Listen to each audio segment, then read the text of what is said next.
Welcome back to new video. आज की video में मैं बात करने वाला हूँ सी का जो एग्जाम रिसेंटली में हुआ है 2079 में, या इसी को इंग्लिश डेट में बोला जाए 2023 में।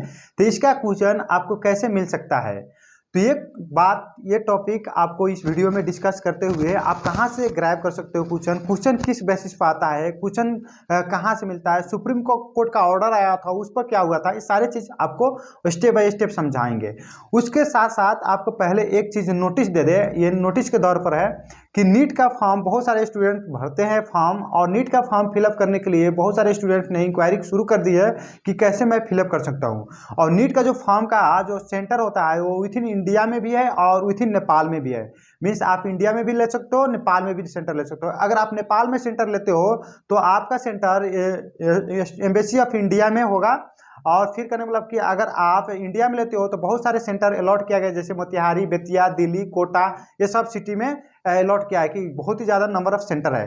तो आपको नीट पर आपको एक डिटेल वीडियो मिल जाएगा अपकमिंग डेज में, सून हमारी टीम उस पर काम कर रही है। उसी तरह से बांग्लादेश के जो फॉर्म है उस पर हम लोग एक डिटेल वीडियो बना चुका हूँ, लेकिन फिर भी अगर कुछ क्यूरी है तो आप मैसेज कर सकते हैं, कमेंट कर सकते हैं, उस पर भी हम लोग आपको अपडेट करा देंगे। इसी तरह से ICCR complex study in India engineering field में भी आपको कहीं पर कोई डिफिकल्टी है तो वहाँ पर पूछ सकते हैं। कोई बच्चा BSc नर्सिंग या MBBS या कोई भी मेडिकल फील्ड अब्रॉड में पढ़ने जाने के लिए सोच रहे हैं तो उस पर भी आप इस दी गई नंबर पर व्हाट्सएप कर उस पर भी इंक्वायरी ले सकते हैं। अब आते हैं हमारे मेन टॉपिक पर। मेन टॉपिक है हमारा कि 2079 का जो क्वेश्चन हुआ है रिसेंटली में सी हुआ, उसका क्वेश्चन कैसे मिल सकते हैं।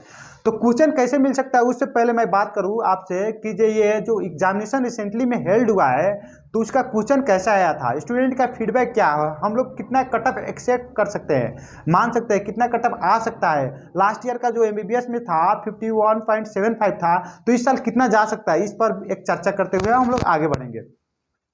तो सबसे पहले बात बता दूं कि बहुत सारे जो सेंटरें हैं, सेंटरे पर शिकायत जो आ रहा है बच्चे सबका कि ऑलमोस्ट आपको यहाँ पर काठमांडू में डिफरेंट स्कूल्स में सेंटर्स दी गई थी, और कितना सेंटर्स दी गई थी कोई भी डाटा पब्लिश नहीं किया गया है मेडिकल एजुकेशन से एज फॉर लास्ट ईयर जैसा।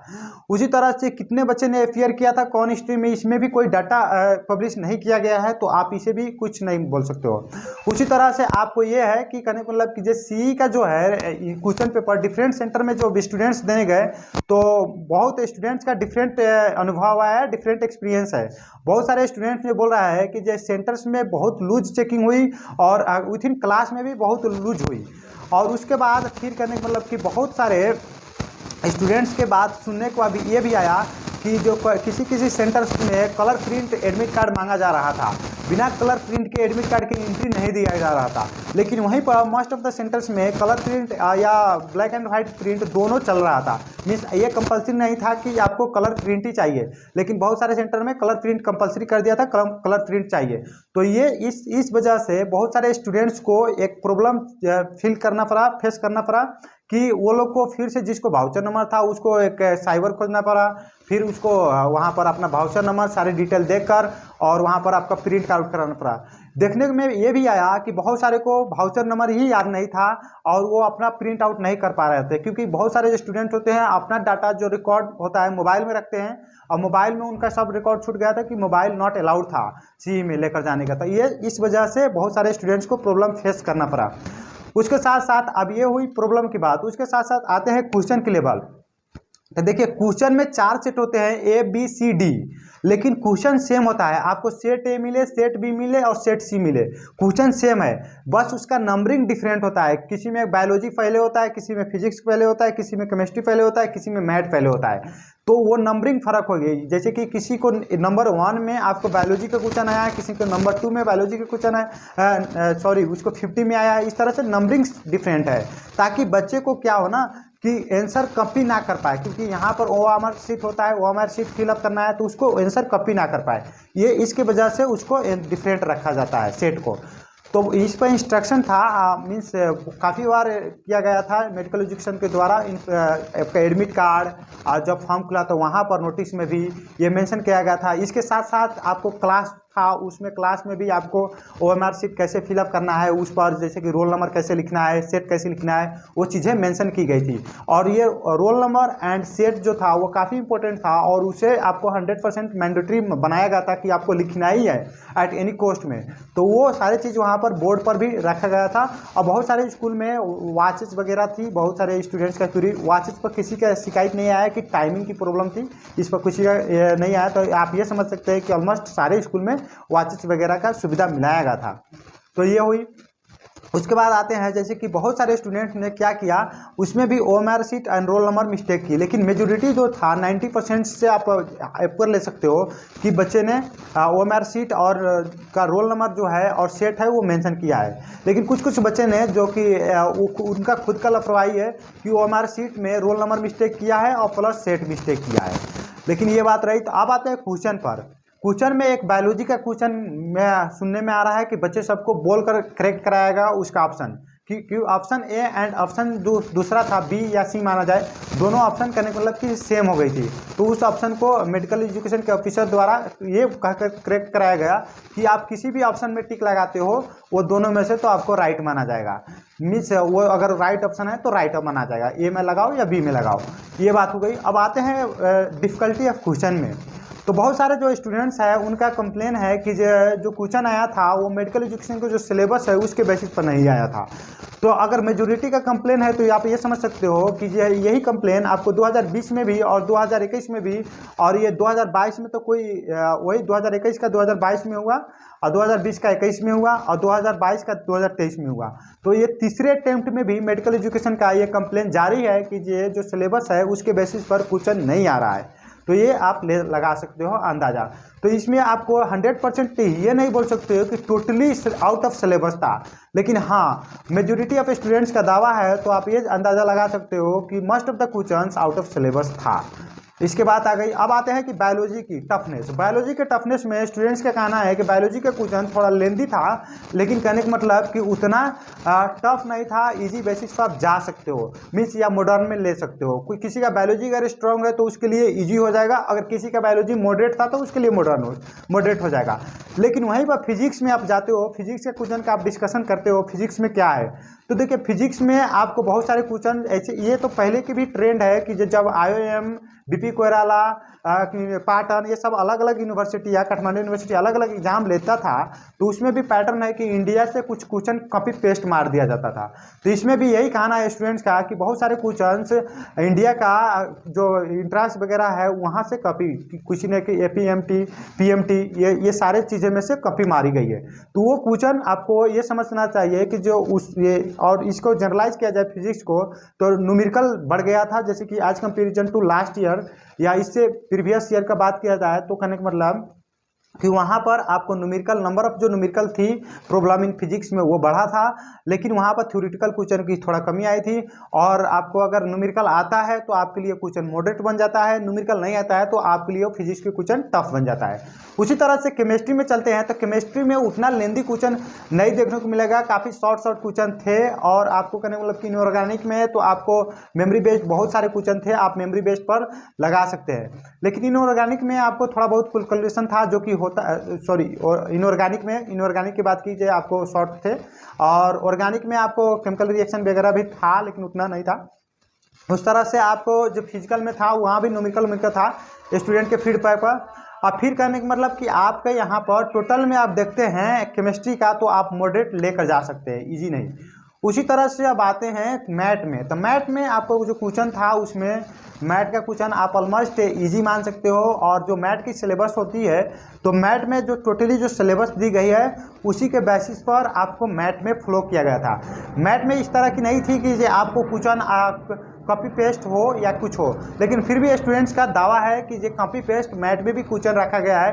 तो मैथ ऐसा है कि आपको कॉपी पेस्ट लिया जा सकता है, ऐसा नहीं है कि नहीं लिया जा सकता है, नंबरिंग चेंज किया जा सकता है या कुछ चीज़ें उसको चेंज कर सकता है। लेकिन वहाँ पर मैथ में भी आपको क्वेश्चन 1-2 ठो कॉपी पेस्ट की संभावना है, स्टूडेंट्स का कहना है कि संभावना है। तो ये सारे अगर ओवरऑल में देखते हैं आपका मतलब फिजिक्स, केमिस्ट्री, बायोलॉजी और मैथ को इंक्लूड कर तो ये कंक्लूजन निकलता है कि जो सी का जो क्वेश्चन है उसमें आपका एवरेज में आपका आएगा टोटल में मॉडरेट या आप इजी टाइप ले सकते हो, कोई कोई डिफ़िकल्ट भी बोल रहा है। तो ये स्टूडेंट के पीछे डिफ़र करता है कि स्टूडेंट्स का क्या है। लेकिन अगर अपने ओपिनियन दूँ कि सी का क्वेश्चन किस तरह आया था, तो मैं यही ओपिनियन दूंगा कि आप ये जो सी का क्वेश्चन आया था वो मॉडरेट आया था, ना डिफ़िकल्ट है ना इजी है। तो इसमें आपको अगर आप पढ़े हैं तो आप डिफ़िकल्ट इजी लगेगा, आप नहीं पढ़े हैं तो कहने मतलब डिफ़िकल्ट लगेगा। अगर आप ठीक ठाक पढ़े हैं तो आपको मॉडरेट क्वेश्चन लगेगा। तो यही मैं कंक्लूजन, थोड़ा लेंदी था, टाइम मैनेजमेंट करना डिफ़िकल्टी होगी क्योंकि मेडिकल एजुकेशन ने जो नोटिस निकाला है उसमें लिखा है, सिलेबस अपना निकाला है, उसमें लिखा है सिलेबस इस पोर्शन में से इतना नंबर का आएगा, इस पोर्शन में से इतना नंबर आएगा, इस पोर्शन में से इतना नंबर आएगा। तो अगर आप पोर्शन वाइज पढ़े होंगे तो आपको डिफ़िकल्टी फील हुई होगी, क्योंकि बहुत सारे पोर्शन में से एग्जैक्टली नंबर की क्वेश्चन नहीं आई थी। जिस तरह से सिस्टम में से ज़्यादा पहले क्वेश्चन पूछा जाता था, लेकिन इस बार आपको सिस्टम का देखेंगे तो काफ़ी कम क्वेश्चन आए होंगे। तो इस तरह की आप अगर सिस्टम ये इस चैप्टर के लिए मैं इतना नंबर ले आऊँगा, इस चैप्टर के लिए इतना इस तरह से टाइम देकर डिवाइड करके पढ़े होंगे तो आपको थोड़ा प्रॉब्लम फेस करने को होगा। तो आप अगर फाइनली कंक्लूड करते हो तो मेडिकल एजुकेशन के ये कंक्लूड कर सकते हो कि मेडिकल एजुकेशन ने जो भी क्वेश्चन बनाई वो कहने का मतलब कि जो मार्किंग स्कीम उसने सिलेबस में प्रोवाइड की है उस मार्किंग स्कीम पर के बेसिस पर नहीं है। लेकिन मेडिकल एजुकेशन ने आपको क्वेश्चन ऑलमोस्ट 10+2 पर ही दिया है, लेकिन मार्किंग स्कीम को वैल्यूएट करते हुए, मीन्स कोई भी फिक्री नहीं किया है कि मार्किंग स्कीम कैसा है। और ये ओपिनियन आपको पर्सन टू पर्सन भारी हो सकता है। ये मेरा पर्सनल ओपिनियन है कि मार्किंग स्कीम को वाई नहीं किया गया है, मार्किंग स्कीम के अनुसार से क्वेश्चन नहीं आया है कि इस टॉपिक में से इतना आना चाहिए। अब नेक्स्ट में चलते हैं कि ये सारे तो हो गई। तो अब देखिए आपको क्वेश्चन तो मिलना चाहिए। सुप्रीम कोर्ट का लास्ट ईयर ऑर्डर आया था, तो ये बहुत सारे स्टूडेंट्स का क्वेरी है कि ये मुझे क्वेश्चन अभी क्यों नहीं मिला, क्योंकि क्वेश्चन में वहाँ पर लिखा था कि आप क्वेश्चन नहीं ले जा सकते हो, और आपको जो इन्विजिलेटर था, एग्जामिनर था, वो ले लिया क्वेश्चन आपसे। तो क्वेश्चन ये मेडिकल जब सुप्रीम कोर्ट का ऑर्डर आया तो जो भी स्टूडेंट है या जो भी बंदे ने वो शेयर किया, वो कहने मतलब कि हरी में मीन्स जल्दीबाजी में शेयर कर दिया, और सब स्टूडेंट को लगा कि अगले साल से हमको लोगों को क्वेश्चन मिलेगा, आंसर की मिलेगा। लेकिन जब सुप्रीम कोर्ट ने जो ऑर्डर किया है, ऑर्डर जारी किया है, उसमें लिखा है कि मीन्स मुझे भी सुनने में आया कि लिखा है कि करने मतलब कि जो उसी बच्चे को आंसर की मिल सकता है, उसी बच्चे को क्वेश्चन देखने को मिल सकता है जो बच्चे ने मीन्स केस करेगा सुप्रीम कोर्ट में। तो ये कॉन्फिडेंशियल नहीं है, लेकिन मैं सुनने में आ रहा है। और बहुत सारे जो बच्चे हैं लास्ट ईयर की वो शेयर कर रहे हैं, और वो क्या बोलते हैं ना सुप्रीम कोर्ट का ऑर्डर का, तो वो सारे चीज़ें ये है। तो क्योंकि अगर सुप्रीम कोर्ट ने डायरेक्टली ऑर्डर करता मेडिकल एजुकेशन को आप आंसर की रिलीज करो, तो मेडिकल एजुकेशन को कंपलसरी रिलीज करना पड़ता, क्योंकि मेडिकल एजुकेशन सुप्रीम कोर्ट से बड़ा नहीं है, और सुप्रीम कोर्ट का ऑर्डर सब कोई मानते हैं यहाँ पर। तो ये चीज़ें हुई आपका आंसर की और नहीं आने की। अब आते हैं तो आपको क्वेश्चन कैसे मिल सकता है। तो अगर आप पिछले पैटर्न देखो, इससे पहले कितना भी एग्जाम हुआ था, तो आपके क्वेश्चन 1 से या 2 दिन के अंदर, मैक्सिमम आपको एक दिन में इवनिंग टाइम तक 24 आवर्स के अंदर में अवेलेबल हो जाता था। तो 100% क्वेश्चन ना अवेलेबल भी हो तो आउट ऑफ 200 आपको 150, 120, 170 इसकी रेंज में आपको अवेलेबल हो जाता था। तो वो कौन अवेलेबल कराता था? तो जो यहाँ के इंस्टीट्यूट है बड़े बड़े, जैसे कि नेम हो गई, वाइब्रेंट हो गई, ये लोग स्टूडेंट्स को, जो यहाँ की अच्छे अच्छे उनके स्टूडेंट्स हैं जो टॉप करते थे उनके एग्जाम, मॉडल एग्जाम में, उन स्टूडेंट्स को बुलाकर और मेमोरी बेस्ड रिकॉल कराते थे, मीन्स याद दिलाते थे उनको, बोलते थे कि आप याद करो, कितने क्वेश्चन याद कर सकते हो, वहाँ पर आप लिख हो। तो वो सब जो बच्चे लिख कर देते थे मेमोरी बेस्ड पर, तो उसके सारे को कलेक्ट कर कर एक टीचर टीम बैठकर उनको सारे को एक जैसे प्यूरीफाई कर कर, जो उसमें मिस्टेकें हैं थोड़ा ग्रामेटिकल मिलाकर, वो क्वेश्चन को मेमोरी बेस्ड क्वेश्चन कर कर वो पोस्ट टाइप कर कर पोस्ट किया जाता था। लेकिन इस साल बहुत सारे जो बड़े बड़े इंस्टीट्यूट है, जैसे नेम एंड वाइब्रेंट हो गई, 2 को मैं नाम ले रहा हूँ, तो दोनों ने भी अभी तक कोई भी उस तरह की मेमोरी बेस्ड रिकॉल क्वेश्चन को लिखा नहीं है और कहीं भी शेयर नहीं किया है। तो यही है, आप एक्सेप्ट कर सकते हो कि कुछ दिन में हो सकता है कि वो दोनों इंस्टीट्यूट अपने नाम एंड फेम के लिए वो रिकॉल मेमोरी बेस्ड क्वेश्चन जल्द से जल्द ले आए, क्योंकि वो लोग 2 ही कॉम्पिटिटर है मार्केट में, जो कि नेपाल की मेडिकल एजुकेशन, मेडिकल जो है मेडिकल फील्ड है उसको एंट्रेंस को गवर्न कर रहे हैं। तो वो दोनों में से कोई जल्द से जल्द ले आएगा। आप उन दोनों का जो फेसबुक पेज है, उन दोनों पर फेसबुक पेज पर फॉलो कर सकते हो और देखते रह सकते हो टाइम टू टाइम, और आता है तो वहाँ से आपको आंसर की भी रहता है, आंसर की से मैच कर सकते हो। अब आई कि कहने का मतलब कि चलो ये दोनों इंस्टीट्यूटें नहीं ले आई क्वेश्चन, तो हमें कैसे मिलेगा क्वेश्चन? तो इसमें आपको लंबी टाइम लगेगी, लेकिन आपको क्वेश्चन मिलेगा, क्योंकि जो पब्लिकेशन है, जैसे कि यहाँ पर निर्वाणा पब्लिकेशन हो गई या समीक्षा पब्लिकेशन हो गई, दो बड़े पब्लिकेशन है नेपाल में, जो दोनों पब्लिकेशन क्या करते हैं कि बुक अपना मेडिकल एजुकेशन की एंट्रेंस प्रिपरेशन के लिए पब्लिश करते हैं। जैसे कि समीक्षा की कंप्लीट सॉल्यूशन हो गई, निर्वाणा के objective PCB and no sorry समीक्षा की करने का मतलब कि सोल्व क्वेश्चन हो गई, निर्वाणा की कंप्लीट सॉल्यूशन हो गई, और या ऑब्जेक्टिव पीसीबी बोला जाए। उसी तरह से समीक्षा पब्लिकेशन की बहुत सारे बुकें हैं, जैसे टारगेट 200, उसी तरह से चैप्टर वाइज सोल्ड, बहुत सारे हैं। तो ये बुक में जब तक वो क्वेश्चन नहीं आएगा तो ये बुक कौन किनेगा, तो इसीलिए उसमें टाइम लगेगा। जब ये जो पब्लिकेशन है ये क्या करेंगे, जो भी टॉपर होगा सी में, ये टॉपर को हायर करेंगे और वहाँ उन लोग को एक टास्क देंगे कि आप जो भी क्वेश्चन है मेमोरी बेस्ड पर उससे लिखें और हमको बताएं। तो वो मेमोरी बेस्ड पर क्वेश्चन बनेगा पब्लिकेशन द्वारा। तो इसमें टाइम लगेगा, आपको ऑलमोस्ट 1 से 2 मंथ भी लग सकता है। और चलो इसमें इस तरह रहा कि मिलेगा। और अगर हमसे एक्सेप्ट कर रहे हो कि आपसे कैसे क्वेश्चन मिल सकता है, तो मैं ये बता दूं कि मेरे पास उतना रिसोर्सेस नहीं है, मैं उतना मैन पावर नहीं है मेरे पास, और सबसे बड़ी बात मेरे पास उतना कैपिटल नहीं है। तो मैं उस बच्चे को हायर नहीं कर सकता हूं कि आप आओ और आप आंसर दो और ये बताओ, क्योंकि मेरे पास वो जो टैलेंटेड जो टॉप रैंकर होते हैं उनके पास उन सब बच्चे में से बहुत ही कम बच्चे हैं, लिमिटेड ऑडियंस है जिसको मैं पहचानता हूं और उनसे ले आता हूं। तो मैं 200 क्वेश्चन एक बच्चे से तो लिखवा नहीं सकता हूं, क्योंकि एक बच्चे जाकर वहां पर 200 क्वेश्चन याद नहीं करेगा। वो तो उसको 12 से 12 मैक्सिमम से 10 से 15 क्वेश्चन यादें होंगे, क्योंकि वो टिक लगाए होंगे। हाँ, वो क्वेश्चन देखेंगे तो था आइडेंटिफाई कर पाएंगे कि हाँ ये क्वेश्चन है कि नहीं है। तो सो फाइनली आपको यही वेट करना चाहिए कि जब तक नहीं आता है ये बड़े इंस्टीट्यूट के द्वारा क्वेश्चन, आप पब्लिकेशन का वेट कर सकते हैं। और जब पब्लिकेशन का आएगा तब तक आपका रिजल्ट भी आ जाएगा और उससे पहले आपका रिजल्ट आ जाएगा। तो सो फाइनली मैं ये कंक्लूड करूँगा वीडियो को कहते हुए कि आपका रिजल्ट ये क्वेश्चन से जल्दी आने की संभावना है, क्योंकि क्वेश्चन अभी तक नहीं आया है तो इसका मतलब अभी नहीं आएगा, कुछ टाइम लगेगा। तो मैं ये कहना चाहूँगा कि अगर आप इंडिया की नीट को जो फॉर्म है और उसका फॉर्म फिलअप करने से क्या फ़ायदा होगा, तो देखिए नीट का फॉर्म फिलअप करते हैं तो सबसे बात पहले कि अगर आपका और टोटल इंडिया जो जनरल कैटेगरी होता है उसमें आपको 15% सीटें में आते हैं तो डायरेक्ट इंडिया गवर्नमेंट की तरफ से आपको इंडिया में स्कॉलरशिप मिल जाएगा। अगर उस 15% के सीट में नहीं आते हैं तो आपको एम्बेसी के थ्रू भी एक ऑप्शन है, जरिया है, जिसके थ्रू लास्ट ईयर 382 रैंक ले आने तक की बच्चे को एडमिशन मिला है एम्बेसी के थ्रू फुल स्कॉलरशिप में। मीन्स फुल स्कॉलरशिप वो रहता है सेल्फ फाइनेंस का रहता है, मीन्स खाने पीने रहने का आपको देना पड़ता है और आपको थोड़ा बहुत पैसा और लगता है, लेकिन आपको जो ट्यूशन फी है वो नहीं लगता है। ये बात हुई। और बड़े बड़े कॉलेजेस तो होता है जैसे एम्स जयपुर, FMC पुणे, ये जो बड़े बड़े कॉलेजेस है वो सब होता है। और इसके साथ साथ मैं बता दूं कि आपको गुठी जो होता है वो भी आपको मिलता है फॉर्म फिलअप करने के लिए। अगर आप नीट का मार्क्स एग्ज़ाम दिए हो तो उसमें भी 2 सीटें होती है और उसमें आपको सिलेक्शन होने के लिए कुछ नहीं करना पड़ता है, उसमें आपको सिर्फ एक ऐसे लिखना होता है। तो आप ऐसे लिखकर अगर MBBS पढ़ने चल जा रहे हो तो इससे बड़ी बात क्या है। अब नेक्स्ट में आते हैं फिर आपको, अगर चलो इसमें आपको नहीं हुआ कहने का मतलब कीजिए आपको एम्बेसी के थ्रू नहीं हुआ, डायरेक्ट नीट में नहीं हुआ, गुठी में नहीं हुआ, CE में नहीं हुआ, लेकिन आप CE क्वालिफाई हो, तो आपके पास दूसरा ऑप्शन क्या होता है। तो दूसरा ऑप्शन आपको है MBBS में बांग्लादेश कर सकते हो अगर आप फ्रेशर हो तो, मीन्स आपको 2 साल से ज़्यादा की गैप नहीं हो तो MBBS इन बांग्लादेश में भी आपको स्कॉलरशिप ये सीटें है जो कि फॉर्म अभी खुला है, अब फॉर्म चल रहा है, मार्च 30 तक टाइम है उनका, तो उसमें फॉर्म भी फिलअप कर सकते हो। तो इसके अलावा आप दूसरा आते हैं ऑप्शन, उसमें पेइंग भी सीट है, बांग्लादेश में पेइंग में जा सकते हो। इसके अलावा आपको इजिप्ट में भी जा सकते हो, इजिप्ट में भी MBBS कर सकते हो। इसके अलावा फिलीपींस जा सकते हो और दूसरा डेस्टिनेशन भी जा सकते हो। इसके अलावा साथ साथ मैं तो बता दूं कि अगर आप MBBS मेडिकल फील्ड छोड़कर दूसरे फील्ड में स्विच आउट करना चाह रहे हो तो आपको इंडिया का ICCR है, ICCR में का फॉर्म फिलअप कर सकते हो।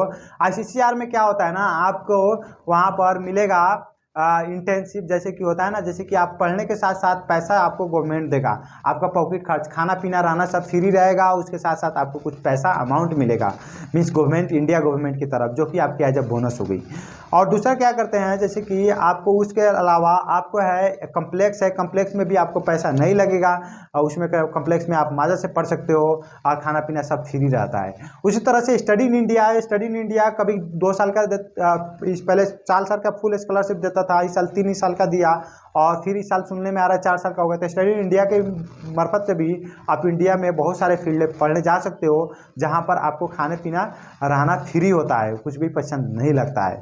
इसके साथ साथ मैं बता दूँ कि आप स्टडी इन इंडिया या ICCR या कम्प्लेक्स के थ्रू आप बहुत सारे फील्ड में जा सकते हो। अब म्यूजिक में जा सकते हो, इंजीनियरिंग में जा सकते हो, नर्सिंग में जा सकते हो, फार्मेसी में जा सकते हो। ये सारे फील्ड आपके लिए ओपन हैं और बहुत सारे आप स्टडी इन इंडिया के थ्रू नहीं जाना चाहिए, सारे ऑप्शन आपके पास बंद है, आप कहीं नहीं जा सकते हो, तो आप डायरेक्ट इंडिया में फार्मेसी, नर्सिंग, अगर आप C क्वालिफाई हो तो उस पर भी बेसिस पर जा सकते हो। बहुत सारे मेनी फील्ड है। तो ये सारे टॉपिक पर जो भी मैंने बताया है आप जा सकते हो। इस पर सारे टॉपिक पर मैं एक नया वीडियो लेकर आऊँगा, जिसमें आपको डिटेल प्रोसीजर बताऊँगा और कैसे अप्लाई कर सकते हो, कितना एक्सपेंडिचर आएगा, क्या क्या आएगा, आप नीट का फॉर्म फिलअप करते हो तो कितना पैसा आएगा, नीट में क्या क्या डॉक्यूमेंट लगेगा, कहाँ आप सेंटर चूज करते हो तो ईजी है, कैसे में आपको मिलेगा। Okay, bye bye, see you in next video, take care, have a good day.